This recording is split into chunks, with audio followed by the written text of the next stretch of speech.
Hey, Warpugs. Are you in it for your daily dose of Vraks today? I know I am. This is the Siege of Vraks, episode 12, the second Void Battle, and this is by, of course, Janovich. Now, when we last left off, our brave Krieg boys charged the Titans.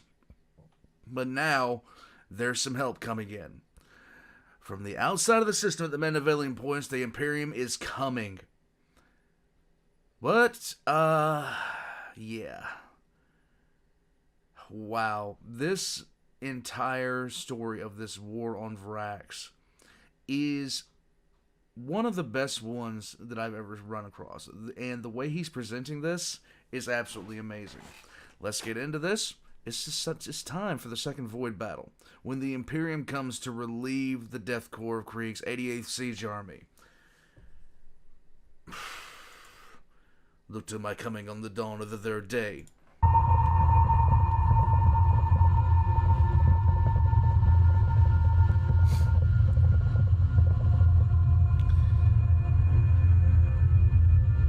Doesn't he just sound wonderful?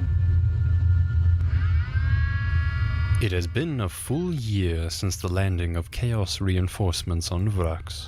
Their arrival had stopped the 88th Siege Army's campaign plans in their tracks and put them on the defensive. The shock of orbital bombardment and drop pod assaults had managed to break communications and split the Imperial Army into large pockets of resistance. The brave soldiers of the Death Corps were fighting tooth and nail to avoid a complete disaster. The 19th Regiment had been wiped out completely during their rearguard action in order to save the rest of the army. But despite the heroic last stand, the front line Hans, we still miss you, bro. Come back. in the east was on the brink of collapse in the face of enemy Titans. By now, a large horde of freshly arrived Chaos Militia infantry had stationed themselves comfortably in the remnants of the abandoned 2nd Defensive Line. The 30th Line Corps had repositioned themselves with newly dug trenches to face them, but the enemy didn't just sit idly by. Nope. Whenever their overlords called them into action, a fanatic mob of mutants and renegades stormed over no man's land in suicidal fashion. Although these crude assaults gained little ground, it put extra strain on the already thinly stretched Imperial lines. Traitor Astartes, Titans, and aircraft continuously stalked the wastelands of Vraks at will. They had come to bring slaughter in the name of their dark gods, and slaughter they would deliver. Yep. Not a day went by where the soldiers of the 88th Siege Army had any respite. Wherever the 88th Siege Army was caught off guard, the servants of Chaos attempted to butcher as many of them as possible, preferably in the most savage ways imaginable. But the portable void shield generators had proven crucial in protecting the 88th Siege Army's most vital infrastructure. Despite the completely one-sided engagements, their logistics was still largely operational. They managed to bring just enough weapons and munitions to the front lines to continue the fight. Of course, their supply lines from space had been cut off by the Chaos fleet, but their well-stockpiled storage depots, far on the Saratama plains, had proven sufficient for now. Despite the 88th Siege Army's perilous situation, they had not yet broken. After a while, contact between the line corps had been re-established, and they had even managed to plug the front lines with whatever reserves could be spared. Unfortunately, they were still at a risk of being outflanked from the northern side. With the loss of the entire 19th Regiment and the rest of the regiments already spread thin, no infantry could be spared to extend the lines any further. Instead, their tanks and Death Rider forces had been ordered to continuously patrol the northern waste. Wow. Krieg reinforcements are coming. Can't you hear it? I love it. I love the timing of this. I swear to God, I don't time that out. I did not time this out at all.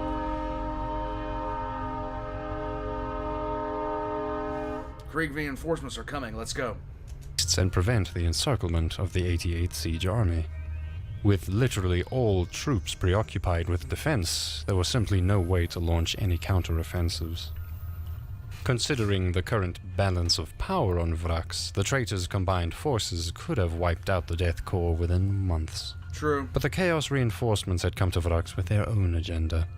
They had proved difficult, if not downright impossible, to cooperate with. Of course, the extra troops had given the initial Vraxian army some long-awaited breathing space, but ironically, the change of events in favor of the defenders had brought division amongst their ranks. It's chaos. These things happen. The Plague Marines' ruthless plundering of Vraxian stockpiles without permission had been a direct affront against Zaphen's authority. And so far, the Titans and large bands of renegade militia had not followed a single order from High Command whatsoever. The blatant insubordination left many formerly unwavering followers of Zaphen disillusioned with their protector Cardinal's authority. It slowly began to dawn on them that these new and strange allies did not have Vraxian victory as their priority after all. Perhaps the Cardinal had made a grave mistake in accepting their aid. Due to the largely non-existent cooperation between the various Chaos forces on Vraks, large-scale assaults against the Death Corps lines had been sporadic at best.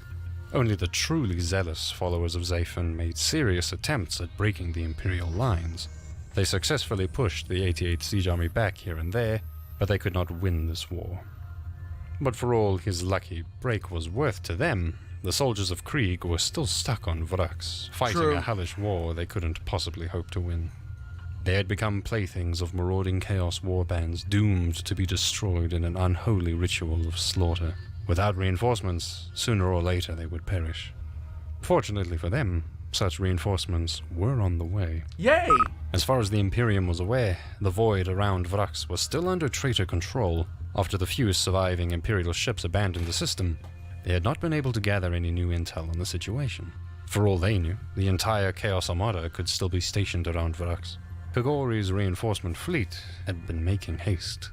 He did not have to rely on his extensive experience as a commander to imagine what the perilous situation on Vraks must be like by now. The new Marshal was determined to save the 88th Siege Army from certain defeat, but before his troops would be able to safely land on the planet, the anticipated Void battle would have to be won.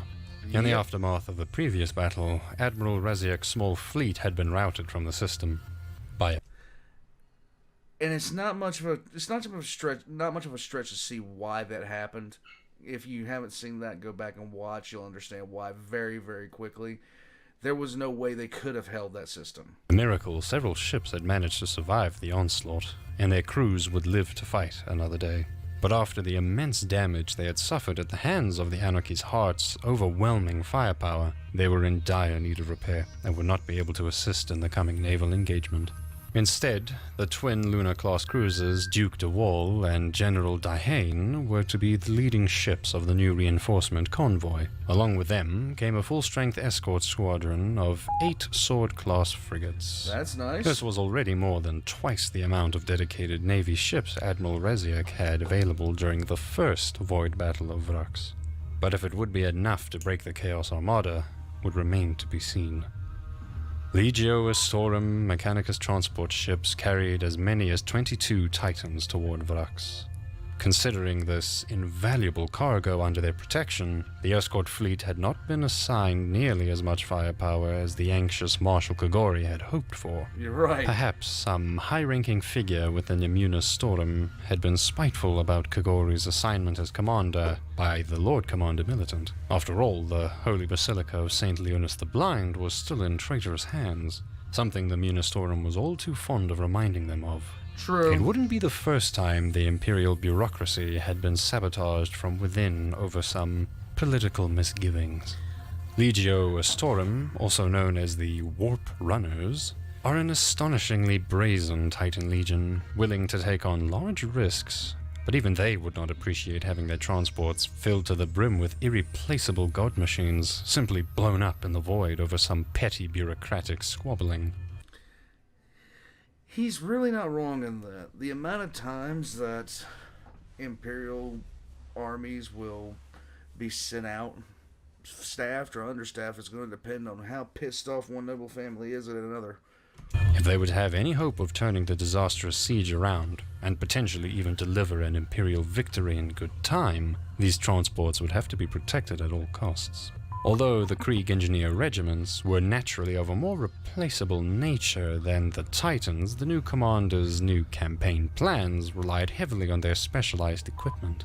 If they were to be lost, it would take at least another year before a similar force could be mustered. Frankly speaking, if any bad luck was to befall any of his transports, there was no doubt that Kogori would have to pay dearly for these failures.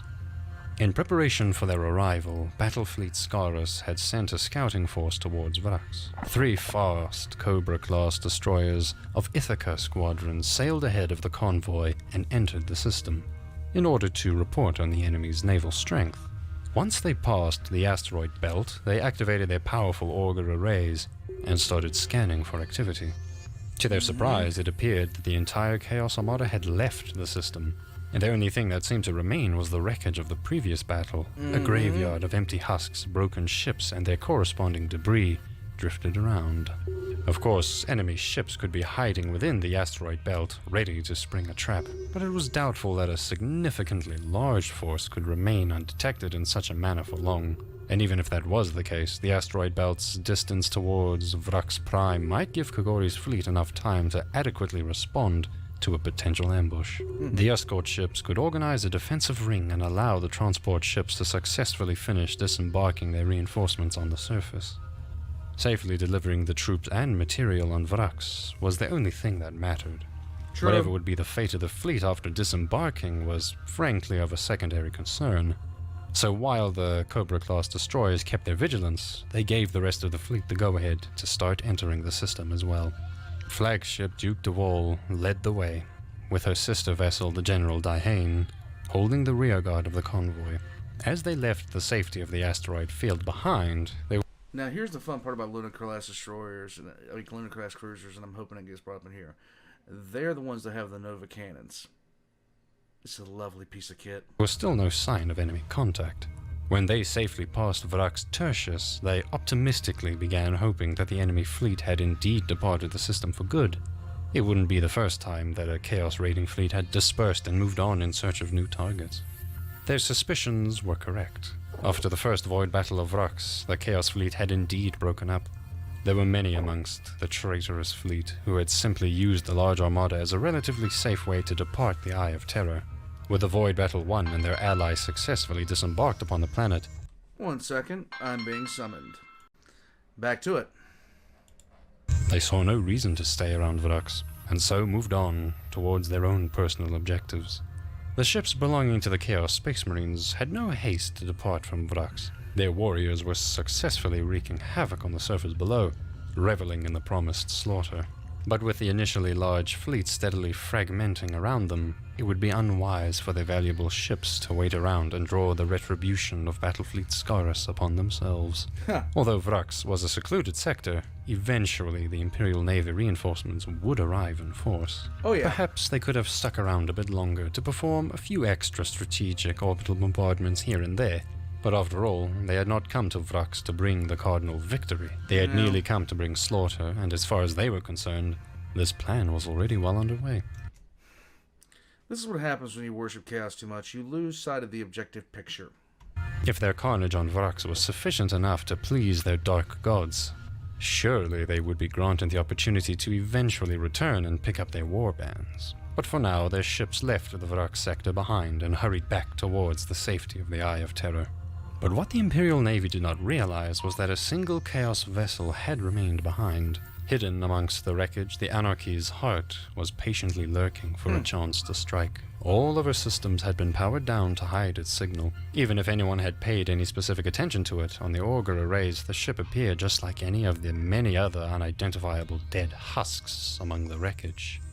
Of course, the Imperium had little knowledge about what enhancements millennia of warp corruption could have on a ship's engines and cloaking capabilities. Yep. Neither did they consider it possible to hide a massive ship like the Anarchy's heart to such a degree. They had diligently scanned the sector for any sign, and found absolutely no threat. But perhaps they should not have made the mistake of forgetting they were dealing with the Alpha Legion. And so, as the convoy approached, they were caught by complete surprise when suddenly the Chaos battleship's great plasma reactors roared into life and began moving. The vessel became immediately clearly visible on all auger arrays, and the escort ships sprang into action to counter the threat, but it was too late. The Anarchy's heart was already within firing range, and its first salvos were inescapable. Direct hits immediately caused 2 of the sword-class frigates to blow up and vanish into the Yep. Duke de Wall's void shields were barely able to hold against the repeated laser impacts. A second volley raked her hull and destroyed all her starboard thrusters, leaving it unable to steer effectively. The first transport, loaded with fuel and ammunition, was hit.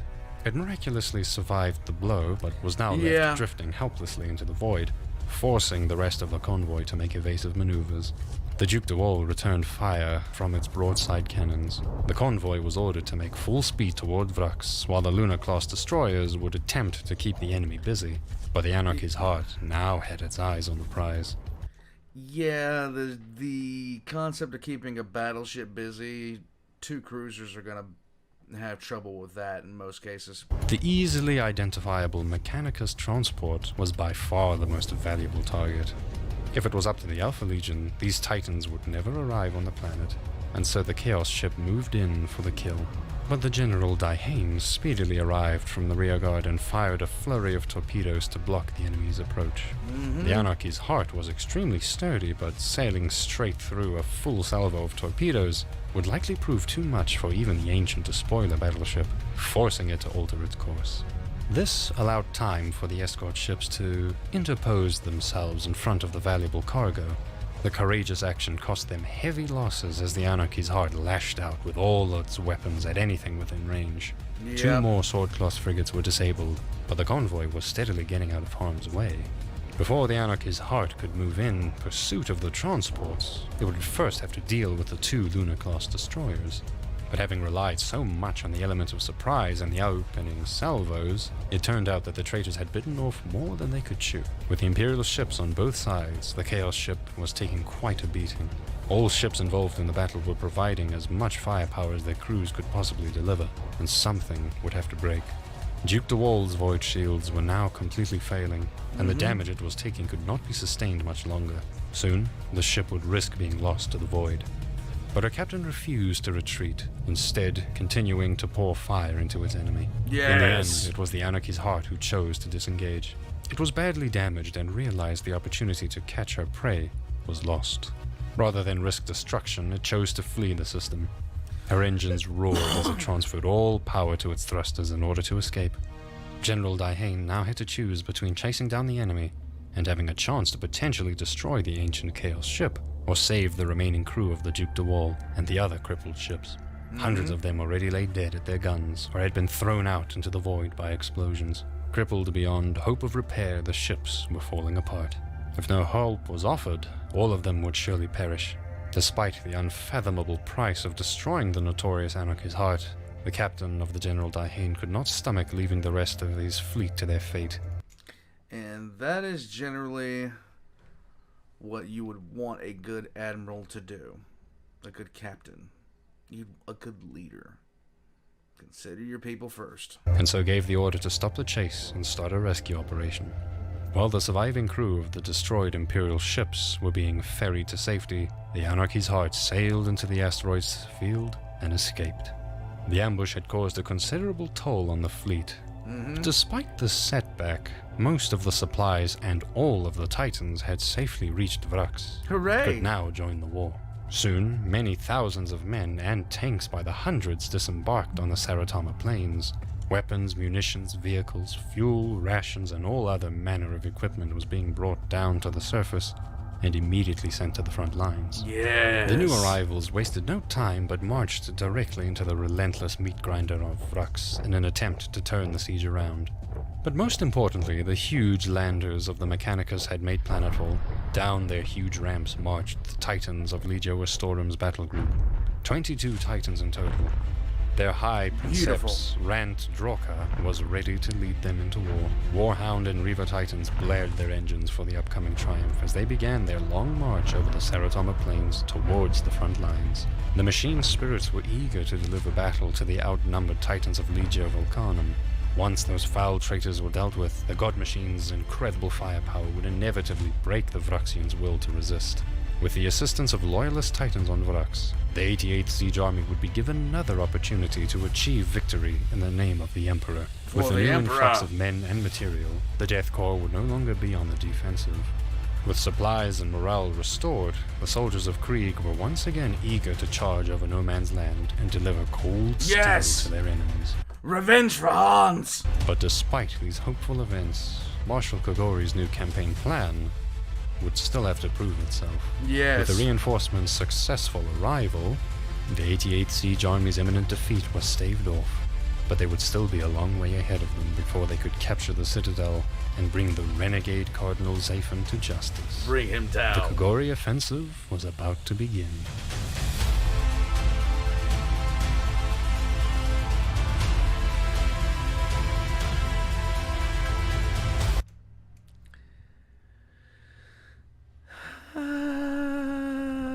Okay, so this and the Battle of Rin. I hope he does the Battle of Rinceworld next, because the Battle of Rinceworld deserves to be talked about in multiple different ways, guys. Now we get to fight back on a little bit more even footing. Don't you feel good for your boys in the trench coats and the gas masks? I know I do. Well, 22 Titans against what the traders have. Good times rhymes with war crimes, my guys. Now, I'm going to head out from here. I hope you guys have had a great day. I hope this made your day a little bit better. I'm hoping that in the next few weeks, this story gets expanded on. Once episode 13 is the last episode in this series for right now. Some of you guys have been wondering when I'm going to start up on Hell of a Boss again. That is when. I'm going to check out episode 13, and then I'm going to restart the Hell of a Boss series. What happened was I got caught in two different directions on two different series. And that's because I'm an idiot. Hey, but you guys already knew this. I'm a boomer. That happens. You get certified boomer moments every day on this. Guys, take care of yourself.